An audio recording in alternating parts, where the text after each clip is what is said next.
el aspecto de las iglesias son los candeleros, pero el aspecto de la obra son los ángeles de las iglesias, esas iglesias prototipo. Y para entender un poco mejor esto, antes de entrar a ver las iglesias en sí, vamos a ver Zacarías capítulo 4 desde el verso 1.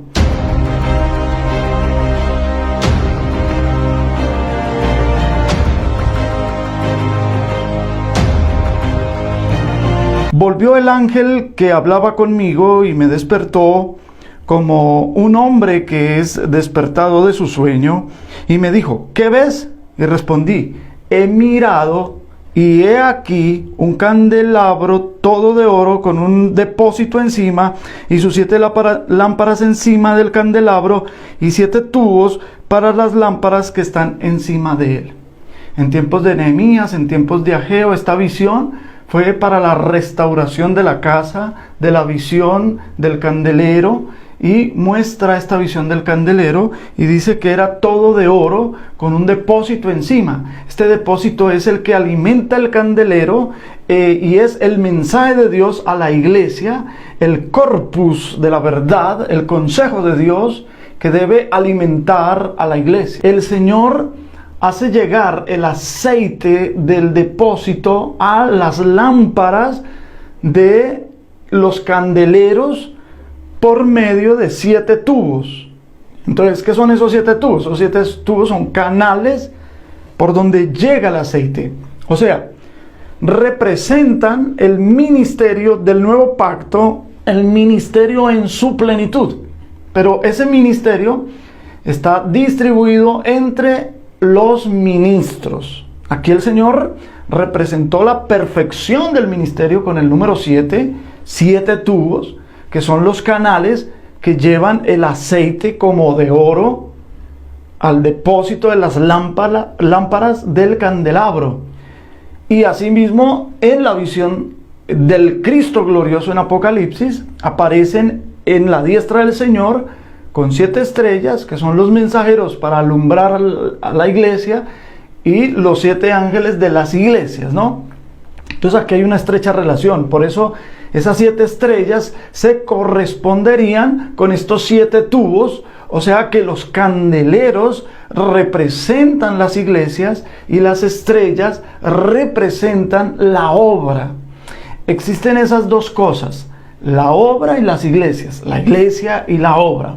Entonces, por eso el Señor tiene 7 estrellas en su diestra y tiene 7 candeleros.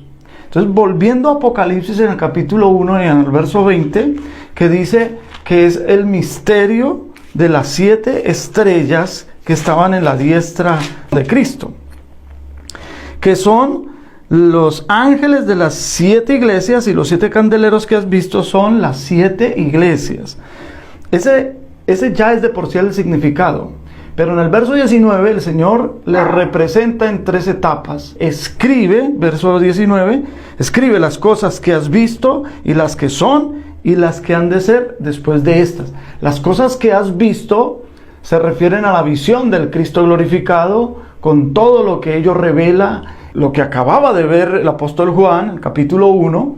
Las cosas que son es lo que se corresponde a los 7 ángeles de las 7 iglesias y las 7 iglesias en sí. Y luego dice que las cosas que han de ser después de estas son las referidas desde el capítulo 7 de Apocalipsis en adelante. Las cosas que has visto son de esencia cristológica, capítulo 1 de Apocalipsis. Las que son de esencia eclesiológica, capítulo 2, capítulo 3, y las cosas que han de ser después de estas son de esencia escatológica, ¿no? Futuro, desde donde estamos ubicados nosotros en el tiempo. Entonces, estamos bajo el análisis de lo eclesiológico. Y en estos 2 capítulos de Apocalipsis, que forman una perícopa, ¿qué es una perícopa? La palabra peri, griega, que significa alrededor, en torno, y de ahí vienen palabras como perímetro, periódico, y la palabra cope, que es cortar, de donde vienen palabras como síncope, apócope. Entonces perícopa es cortar alrededor o en torno, Y en esta perícopa, Dios nos muestra la victoria de Cristo, el discernimiento que el Señor tiene sobre los problemas de la iglesia. Ahí están las advertencias del Señor a la iglesia, el llamamiento al arrepentimiento a la iglesia.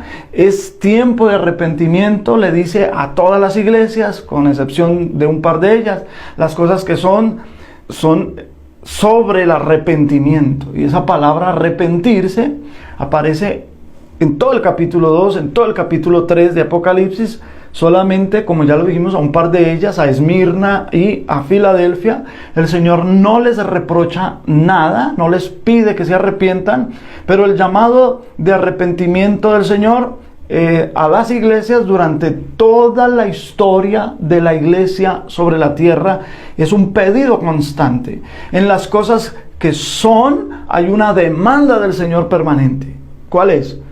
El arrepentimiento. Y estas son las palabras directas del Señor Jesús a las iglesias, palabras del Espíritu Santo a las iglesias. Y tenemos mucho que aprender de estos dos capítulos. Por ejemplo, ya en el capítulo 2, cuando habla a la iglesia de Éfeso, ya en el verso 5, que le dice: recuerda por tanto de dónde has caído y arrepiéntete y haz las primeras obras, pues si no vendré pronto a ti, quitaré tu candelero de su lugar.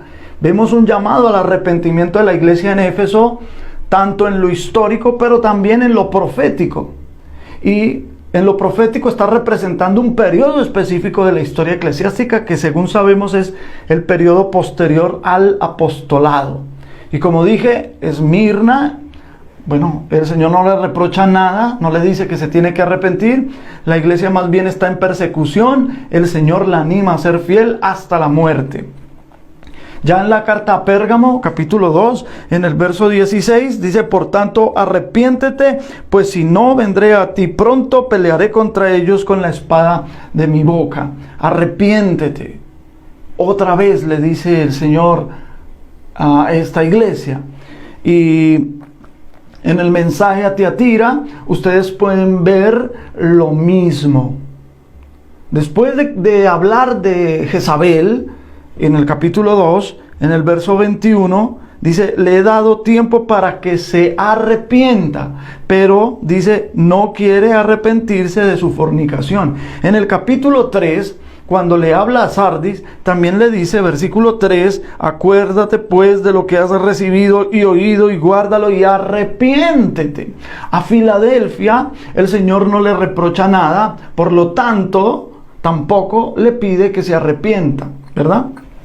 Pero cuando volvemos a la Odisea, que es la última de las 7 iglesias, y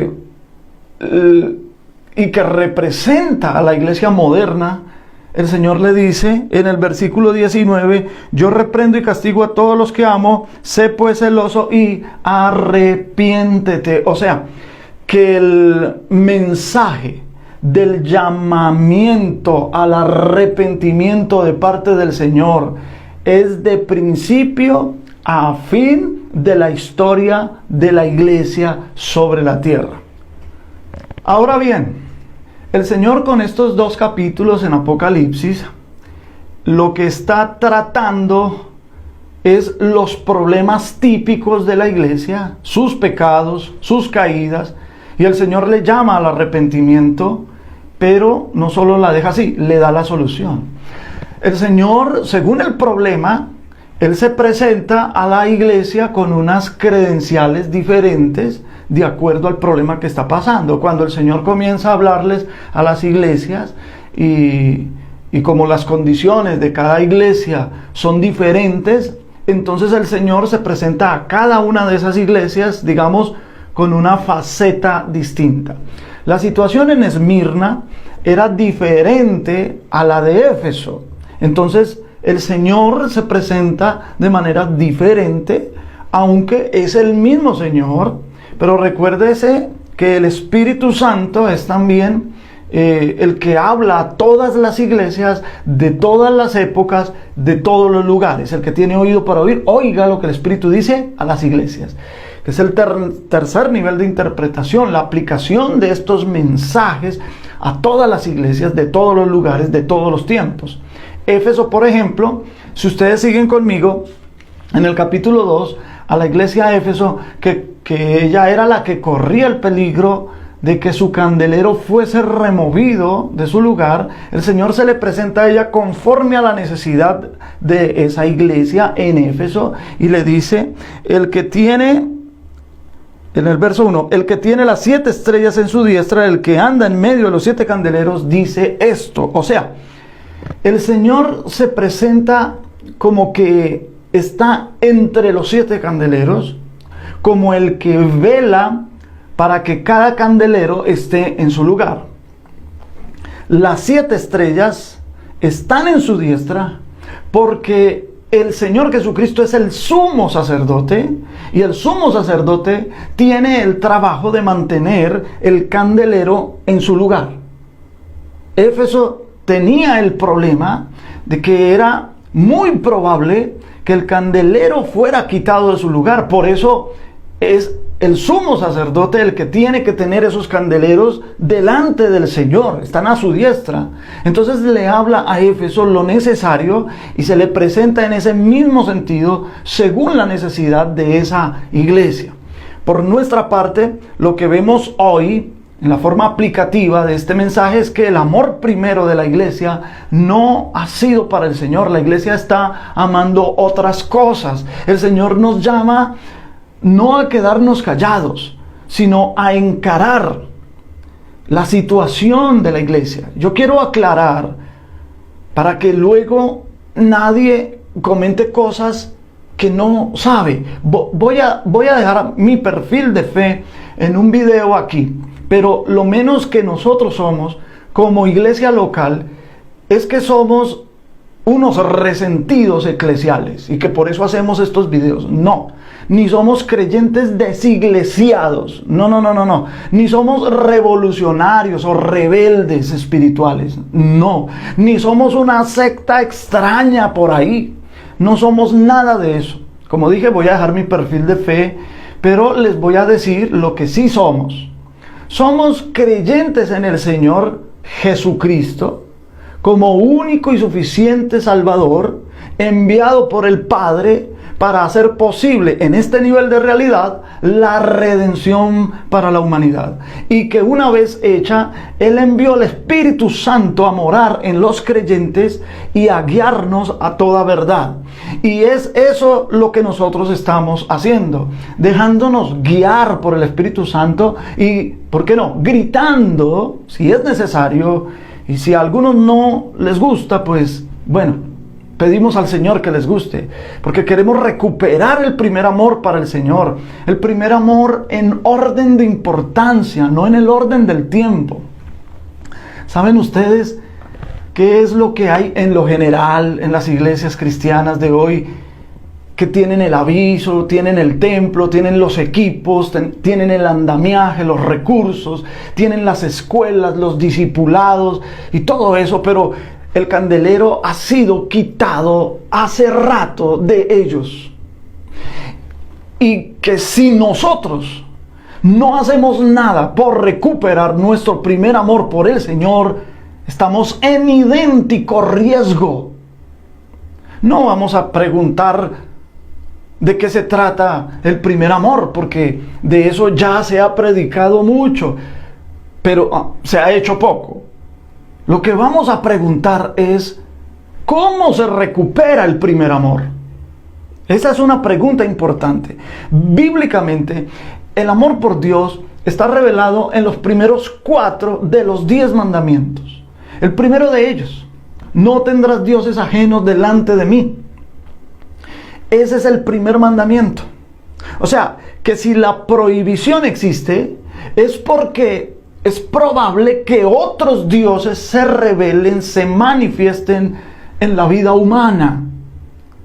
Hay un nuevo Olimpo que presenta hoy una variedad de deidades falsas que no son otra cosa que los mismos viejos dioses y mitos antiguos que han sido reeditados a través de la moderna publicidad, han sido enriquecidos a través de la moderna publicidad y han rebasado todos los límites de la seducción individual y colectiva. Por ejemplo, Narciso con su ego inflado, Venus con sus 90, 60, 90, Orfeo con sus partituras subliminales y las que son directas también, Pandora, sus sorpresas en los eventos para entretener a la gente que desatan calamidades, y la más letal de todas las deidades, Minerva, con su mar de conocimiento pero con 1 centímetro de profundidad, le está haciendo mucho daño a la vida humana hoy y a la iglesia.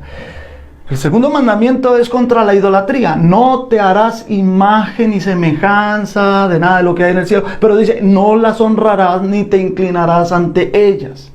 El tercer mandamiento, no tomarás el santo nombre del Señor en vano. El cuarto mandamiento, acuérdate de guardar el día de reposo. Esos son los 4 primeros mandamientos, y esos 4 mandamientos son la forma en que los seres humanos pueden demostrar su amor hacia Dios. Los otros 6 mandamientos son la forma en que los seres humanos debemos mostrar nuestro amor hacia el prójimo.